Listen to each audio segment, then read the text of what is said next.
Você está no Contexto do Fim, um canal que traz as mensagens da cruz através de histórias comuns, com o pastor José Carlos. E se você ainda não é inscrito no canal, peço que se inscreva, ative o sininho, compartilhe e comente. Vamos ao vídeo. A cruz, um novo ponto de partida. Esse é o tema que eu quero abordar com você hoje, né? Algumas coisas sobre a cruz de Cristo que eu quero elucidar com você para que você possa ter maior compreensão do que significou a morte de Jesus. Vamos lá então? Olha só. Nossa vida é feita de encontros e desencontros que passam a fazer parte da nossa história. Existem encontros que são atrasos em nossas vidas, você já deve ter passado por essa experiência. E existem também encontros que nos ajudam a avançar em direção ao alvo que nós determinamos, ou determinados por Deus. Mas eu quero falar aqui sobre um encontro que é um novo ponto de partida. E quero começar então com a leitura do livro de Gálatas, a epístola do apóstolo Paulo aos Gálatas, capítulo 2, versículo 20, que diz o seguinte: Já estou crucificado com Cristo, e vivo, não mais eu, mas Cristo vive em mim. E a vida que agora eu vivo na carne, vivo-a na fé do Filho de Deus, o que me amou e se entregou a si mesmo por mim. Nessa mesma epístola, no capítulo 6, versículo 14, nós encontramos também a seguinte afirmação: Mas longe esteja de eu me gloriar, a não ser na cruz de nosso Senhor Jesus Cristo, pela qual o mundo está crucificado para mim, e eu para o mundo. A crucificação de Jesus tem um significado muito mais profundo do que nós podemos imaginar. Afinal, hoje ninguém mais é condenado a esse tipo de morte, por crucificação. Até porque a morte por crucificação era o pior tipo de morte que existia naquela época, além de ser o mais vergonhoso, porque as pessoas eram crucificadas nuas, tá? Dizem os historiadores, eu creio nisso, que Jesus ele foi crucificado nu, tiraram toda a roupa dele, que era assim, o máximo de vergonha e o máximo de dor que a pessoa poderia sentir. Então, esse tipo de morte era atribuído ao mais pervertido, ao mais criminoso dos homens, e também aquele que estava se insurgindo contra o Império Romano. Mas, detalhes à parte, olha só, Jesus então, por causa disso, de ter se sujeitado à penalidade mais horrível e atribuída ao pior dos pecadores, hoje então ele pode mudar a vida do mais pervertido dos homens. Porque Jesus morreu por todos, agora não serão todos que serão salvos, Somente aquele que se valer da cruz de Jesus, que se identificarem com Jesus na sua morte, Para poder viver a sua vida. Sendo assim, então, nós vamos refletir juntos sobre esse mistério, o mistério da cruz. Eu quero ressaltar aqui 3 pontos desse mistério. O primeiro é a obra da cruz. A obra da cruz nos mostra o processo de representação, ou seja, o que Jesus fez por nós. Ele morreu por nós, pecadores, garantindo-nos, assim, o caminho de volta para Deus. Ouça o que diz em Isaías, capítulo 53, versículos 4 e 5, para reforçar o que eu acabei de dizer.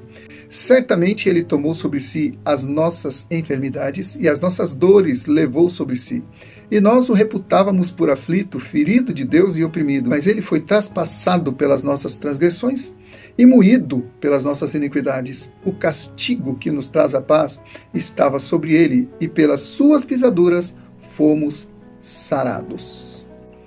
A morte de Jesus, amado, foi o preço da nossa redenção. Redenção que nos garante a eternidade no paraíso, como era para ter sido desde o princípio, antes da queda, Mas por ocasião da queda, Deus então precisou organizar um plano para nos redimir do pecado, da escravidão do pecado. Tá? O que nos leva ao próximo ponto, o poder e a eficácia da cruz. A cruz nos garante a inclusão na família de Deus. Jesus não apenas morreu por nós, ele morreu a nossa morte, ou seja, nós morremos com ele. Se Jesus tivesse apenas morrido por nós, ainda que fomos gratos por tudo isso, nada mudaria na nossa vida, mas ele morreu a nossa morte para que pudéssemos viver a sua vida. É por isso que o apóstolo Paulo diz: quem morreu está justificado do pecado. Ou seja, quando nós nos identificamos com a morte de Jesus, é como se se estivéssemos morrendo com ele na cruz, e da mesma maneira como ele ressuscitou, nós também ressuscitamos com ele para uma nova vida, um recomeço. Então, olha só, ele trocou a vida dele pela nossa morte. E agora, na sua opinião, Jesus fez um bom negócio? Humanamente falando, diríamos que não, pois ele ficou com a pior parte. Mas ouça o que diz em Isaías capítulo 53, versículo 11. Ele verá o fruto do penoso trabalho da sua alma e ficará satisfeito. O meu servo, o justo, com o seu conhecimento justificará a muitos, porque as iniquidades deles levará sobre si. Sendo assim, por representação, na cruz de Cristo nós morremos para o pecado e pela sua ressurreição passamos a viver para Deus. A cruz passa a ser um novo ponto de partida na nossa existência, na nossa vida. Ouça o que o apóstolo Paulo diz sobre isso em Romanos, capítulo 6, versículos 5 a 7. Porque se formos unidos com ele na semelhança da sua morte, certamente seremos também na semelhança da sua ressurreição. Sabendo isso, que foi crucificado com ele o nosso velho homem, para que o corpo do pecado seja destruído, e não sirvamos o pecado como escravos, porquanto quem morreu está justificado do pecado. A eficácia da morte de Jesus, então, amado, repousa no fato de que nós morremos com ele. E assim como ele ressuscitou dos mortos, nós agora podemos andar também em novidade de vida, pois pelo seu Espírito a vida dele flui em nós. E aí o apóstolo Paulo então vai dizer: tragada foi a morte pela vitória. Onde está a morte, a tua vitória? Onde está a morte, o teu aguilhão? O que nos leva ao terceiro ponto, a cruz, um novo ponto de partida. Quando você se achegou a Jesus, Deus te colocou diante da cruz e de tudo que ela representa. A cruz é um novo ponto de partida, um recomeço da nossa história. Agora, pela obra da cruz, você vai andar em novidade de vida. E andar em novidade de vida significa deixar que Cristo influencie nas suas decisões, nas suas vontades, nos seus projetos, na sua forma de vida, de ver o mundo, na sua visão de mundo. Ouça o que o apóstolo diz em Gálatas capítulo 2, versículos 19 e 20. Porque eu, mediante a lei, morri para a lei, a fim de viver para Deus. Estou crucificado com Cristo. Logo, já não sou eu quem vive, mas Cristo vive em mim. E esse viver que agora tenho na carne, vivo pela fé no Filho de Deus que me amou e a si mesmo se entregou por mim. Então, amados, olha só, na cruz toda maldição é quebrada, todo argumento e acusação do diabo é abolido e a condenação contra nós é anulada, cancelada ou transferida, para Jesus, seria o mais correto. Jesus, antes de dar o seu último suspiro, ele disse o seguinte: está consumado. As últimas palavras de Jesus. Ou seja, traduzindo aqui para o nosso entendimento, dívida paga, quitado. Sabe aquele carimbo de pago? Pá! Quando você paga alguma coisa, numa loja. Então, veja Colossenses capítulo 2, versículos 14 e 15. Tendo cancelado o escrito de dívida que era contra nós, que constava de ordenanças, o qual nos era prejudicial, removeu-o inteiramente, encravando-o na cruz. E despojando os principados e potestades, publicamente os expôs ao desprezo, triunfando deles na cruz.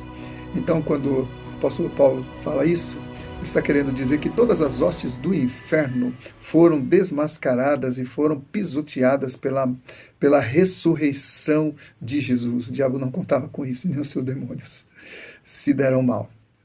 E para encerrar, quero que você veja agora esse vídeo e permita que Jesus faça em você a mudança que precisa ser feita. Um novo ponto de partida para uma nova vida, a vida eterna. Que se ela encerrar aqui, ela vai ter uma continuidade no céu, numa atmosfera muito melhor do que essa que vivemos aqui nessa terra. Creia nisso, tá bem? Então, entre o amor e o sacrifício, veja esse vídeo.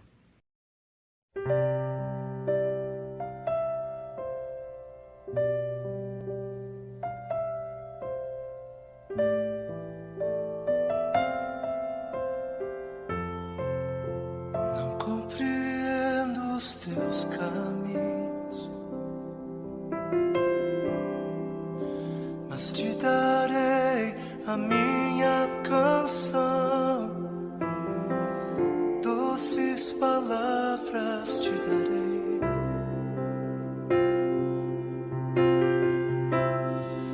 Me sustentas em minha dor, e isso me leva mais perto de ti,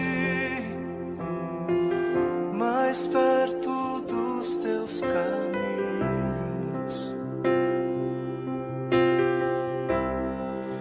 E ao redor de cada esquina, em cima de cada montanha, eu não procuro por coroas ou pelas águas das fontes. Desesperado eu te busco, frenético acredito que a visão da tua face é tudo que eu preciso. E eu te direi que vai valer a pena, vai valer a pena, vai valer a pena mesmo. Sim, vai valer a pena, vai valer a pena, vai valer a pena mesmo. Não compreendo os teus caminhos, mas te darei a minha canção, doces palavras te darei, te darei, te darei. Me sustentas em minha dor, e isso me leva mais perto de ti, mais perto dos teus caminhos.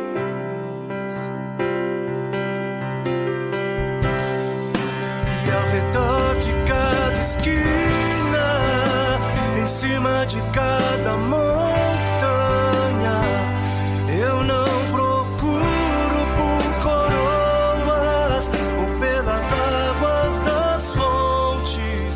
Desesperado eu te busco, frenético acredito que a visão da tua face é tudo, tudo, tudo que eu preciso.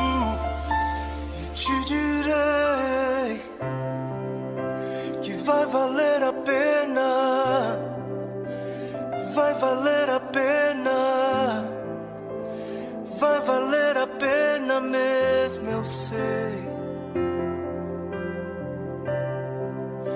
Que vai valer a pena, vai valer a pena, vai valer a pena. Eu sei que vai, eu sei que vai. E o grande dia haverá de chegar, oh, quando eu e você nos encontraremos com Ele naquele dia. Oh, e eu e você cantaremos em uma só voz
O universo chora, o sol se apagou.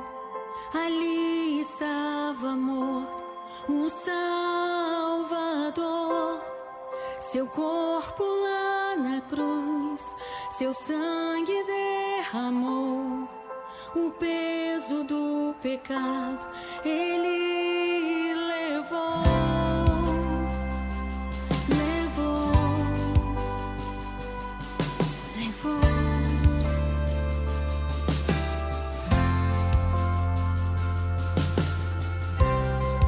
Deus Pai o abandonou, cessou seu respirar. Em trevas se encontrou o Filho.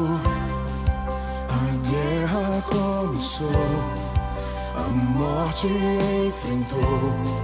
Todo o poder das trevas vencido foi.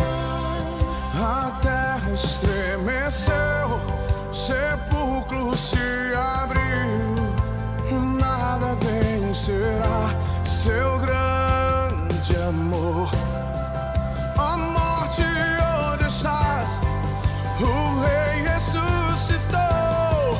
Ele venceu pra sempre, pra sempre exaltado é, pra sempre adorado é, pra sempre ele vive.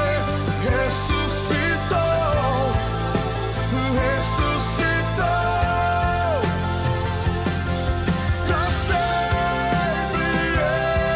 exaltado é, pra sempre adorado é, pra sempre ele vive.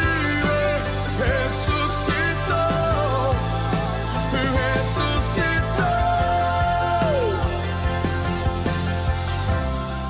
A terra estremeceu, o sepulcro se abriu. Nada vencerá seu grande